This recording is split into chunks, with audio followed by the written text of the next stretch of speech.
Oke, langsung aja kita mulai paparan materi kita hari ini. Coba bayangkan sejenak kita ini sedang menjadi dokter. Tapi, pasien yang mau kita periksa bukan manusia, melainkan sistem hukum modern itu sendiri.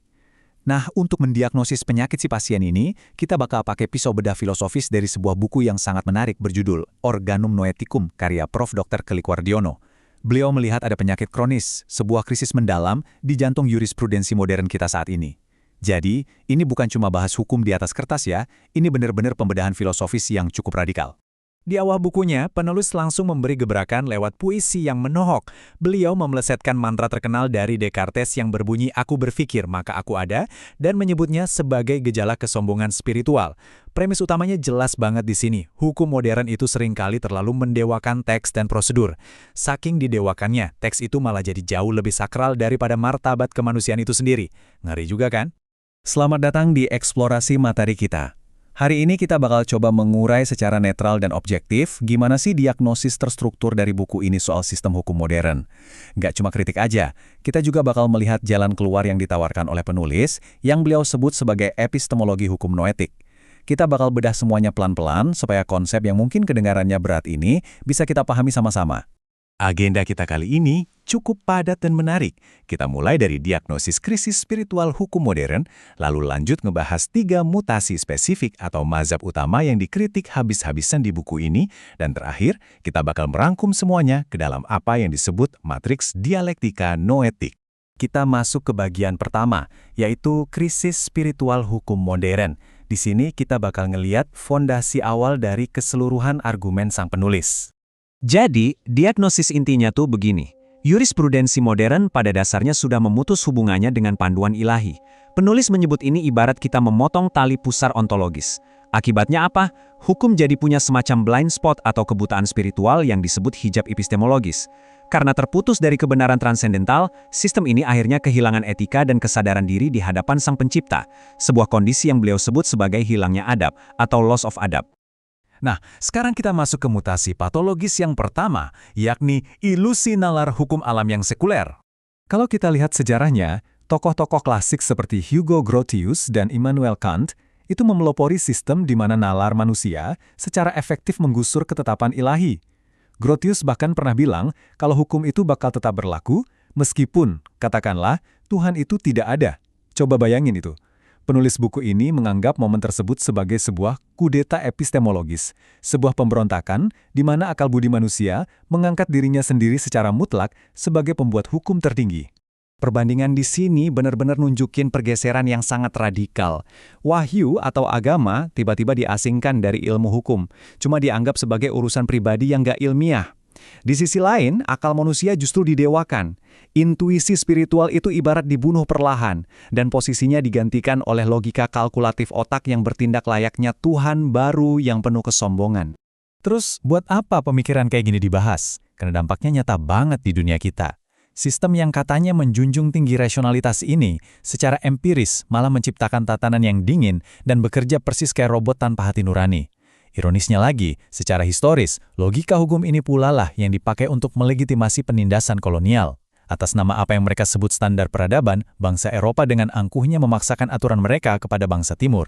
Mari kita bergerak ke mutasi kedua. Ini yang secara dramatis disebut oleh penulis sebagai sangkar besi positivisme hukum. Menurut analisis buku ini, para pemikir seperti John Austin dan Hans Kelsen itu sukses menyusutkan keagungan keadilan jadi sekedar urusan birokrasi mekanis aja. Pokoknya, selama sebuah hukum dibuat sesuai prosedur formal negara, ya berarti hukum itu sah. Nggak peduli sama sekali apakah isinya etis, bermoral, atau manusiawi. Hukum benar-benar diamputasi dari urat nadi kemanusiaannya.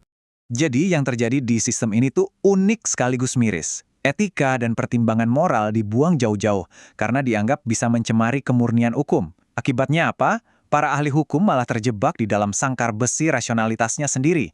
Mereka kena penyakit yang disebut fetisisme teks, jadi mendewakan bunyi teks secara harfiah. Hakim pun akhirnya berubah wujud, bertindak kayak robot birokrasi yang cuma sibuk mencocokkan logika dari pasal-pasal bisu dan sepenuhnya mengabaikan suara hati nurani. Nah, bukti sejarah dari pendekatan ini beneran kelam loh. Karena positivisme itu cuma mengejar kepastian prosedur administrasi, keadilan substantif tuh sering banget dikorbankan. Bayangin aja, hukumnya bisa jadi secara sah terbit, tapi isinya biadab luar biasa. Logika inilah yang dulu memvalidasi undang-undang rasial Nazi dan sistem apartheid. Dan kalau ditarik ke konteks kekinian, pendekatan ini juga sering dipakai buat menjustifikasi undang-undang kontroversial, macam aturan subversi atau omnibus law, semata-mata cuma karena udah diketok palu oleh negara. Selanjutnya, kita mengeksplorasi kamar patologi yang ketiga. Kalkulasi kejam utilitarianisme. Utilitarianisme warisan Jeremy Bentham dan John Stuart Mill ini awalnya memang mencoba menarik hukum supaya lebih napak bumi ke masyarakat.